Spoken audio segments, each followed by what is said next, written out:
What's up everyone and welcome to another YuGiOh Duel Links video.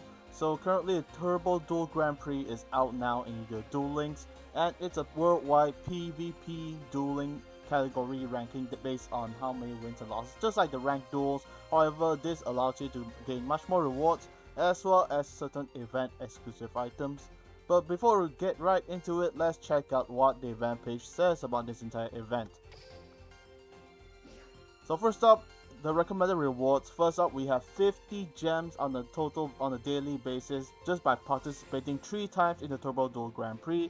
The 4th time you'll obtain EX jewels for this entire event, which you can trade for event exclusive cards, which we'll be going to right now. Reptilian Naga is our first event exclusive reward. It's a level 1 reptile monster that cannot be destroyed by battle, and any card that battles this monster, its attack becomes 0 during the battle phase.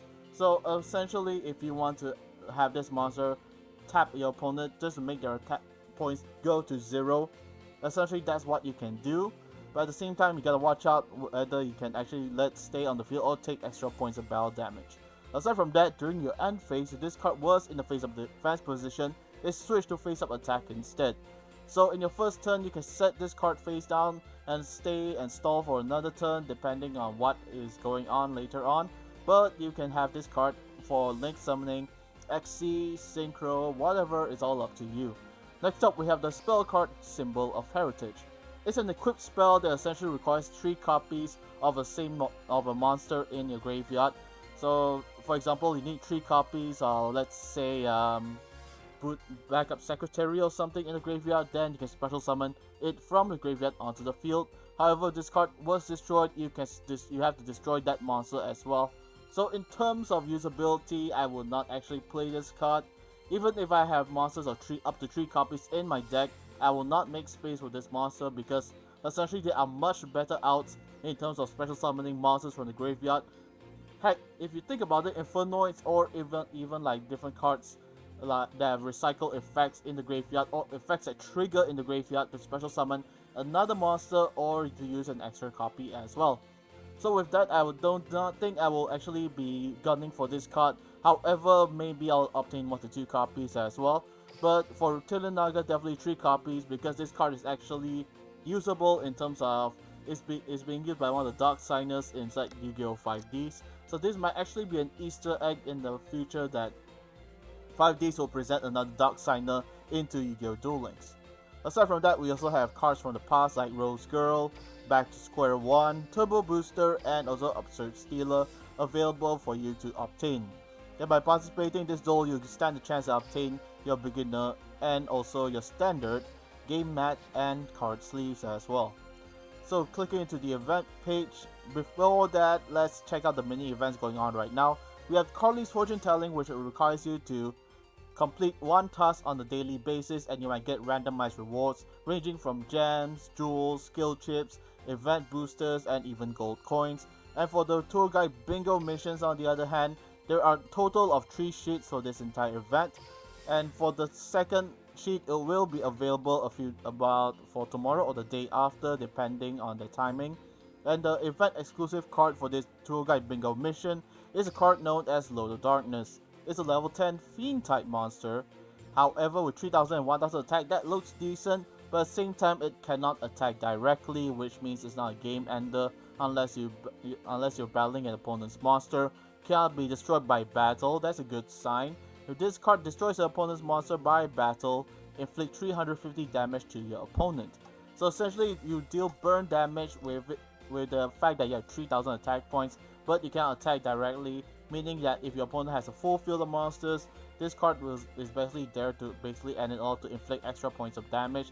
Although the burn damage is quite minimal, its attack points of 3000 is quite useful, and look at that, it's basically giving you the side eye of why aren't you using me in your deck. But enough of that, in the future I may even consider building a deck that uses this card as the main monster, but depending on what is actually usable during that time. So aside from that, let's get into the event page of TurboDuel Grand Prix. So the TurboDuel Grand Prix itself is an event of a worldwide PvP event, but you have the exception of having access to EX skills, which varies based on the duel runner you are running on. So the more popular one is Jack Atlas Phoenix Whirlwind, which you can see based on the EX skill and how many counters. You get to draw a card, gain 1000 attack points, or destroy a monster face up your opponent controls.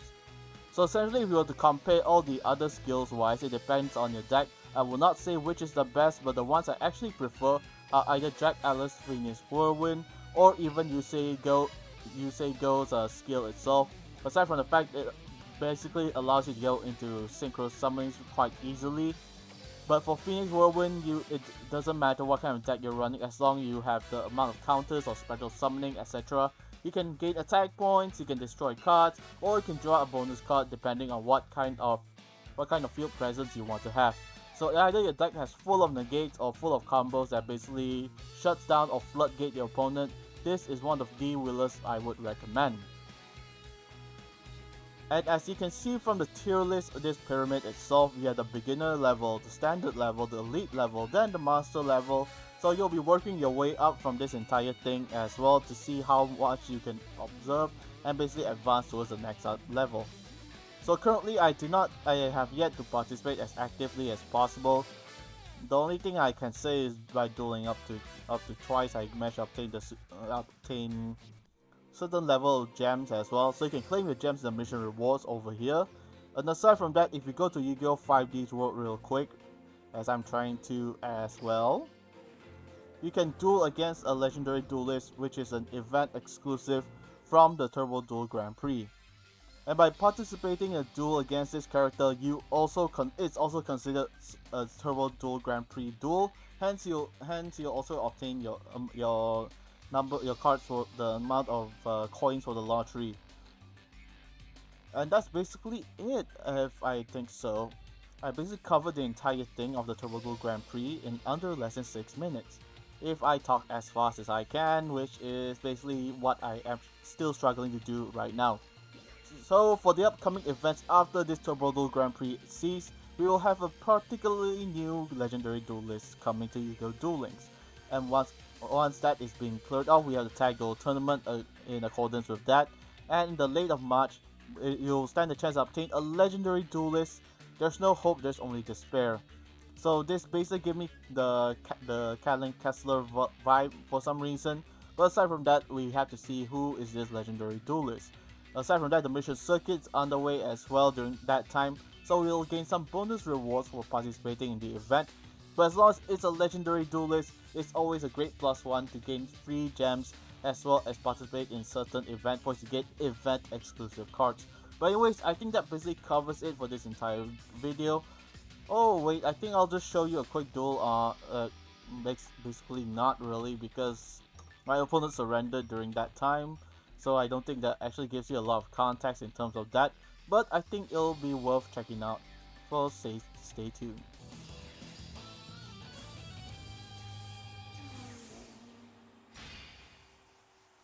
So this is against an Italian duelist, so that's why you see it's in Italian, so that's so to speak. So right now we are using our Crusadia X Dual Chalice deck against this opponent. It's my turn. I set a monster. I'll set it. Now what do we do? My turn. I end my turn. I set the pendulum scale. I set the pendulum scale. From my hand, I activate a continuous. Okay, so this is basically him using Triple D, and let's just say his skills weren't on his side for this time. So I think that he actually did a misplay in terms of scales, but that's pretty fine as well.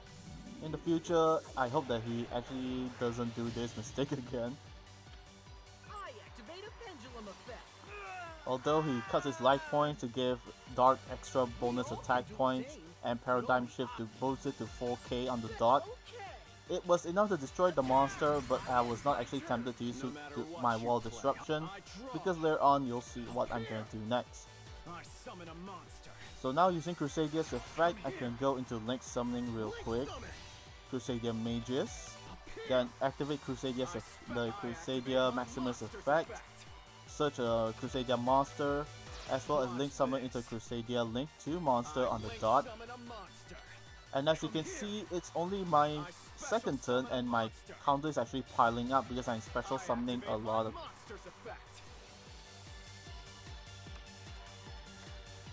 Watch this.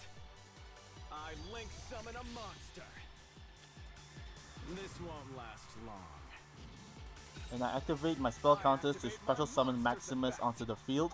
So as you can see, Maximus' effect is that I can target a Link monster pointing to it, double its damage to my opponent when it battles. That's nothing. Now what do we do? So actually he has a chance of winning, but depending on what kind of deck he's running, it's gonna be hard. So now he takes 1000 burn damage thanks to Dark Contract to the gate. And that's basically it. He just basically surrendered on the dot, which is kind of sad. I think he still had the chance of winning, but due to the fact that Crusader itself has quite a few ups and downs. Not to mention I have a few cards set in the back. I have one Wall of Disruption set in the back row, and he had a few possible measures that he could actually win the duel, but I guess he basically draw into nothing, and that's why he pretty much surrendered. So anyways, that's basically it for the video. Thank you so much for watching, and I hope you guys are doing well for this event. If you're just participating just for the gems itself, as you can see the mission circuit over there, 50 gems, then 50 EX jewels. And once you've compiled enough of the EX jewels, include the card trader EX, go to TurboDuel Grand Prix and essentially trade for whatever cards that you want, amounting to how many EX jewels you have. So Reptilian Naga is available for trade, which costs about 300 EX jewels, and well, for Symbol Heritage it's only 100, so you best definitely will be able to obtain these cards for this entire event. So it's basically a freebie if you're just participating for fun, and you just want to get your gems, as well as the fact that you also can play the lottery on a daily basis. So on a daily basis for the lottery, you have the chance to do free temples, and also see what, based on your luck, to see what you can obtain. But that's basically it on what I'm going to talk about for this entire event, and that's all I'm going to say about it. So anyways, thank you so much for watching. I hope you guys enjoyed and find this video helpful in certain ways, and I'll post more shorts later on. Until then, stay safe, have a great day ahead of you, and goodbye.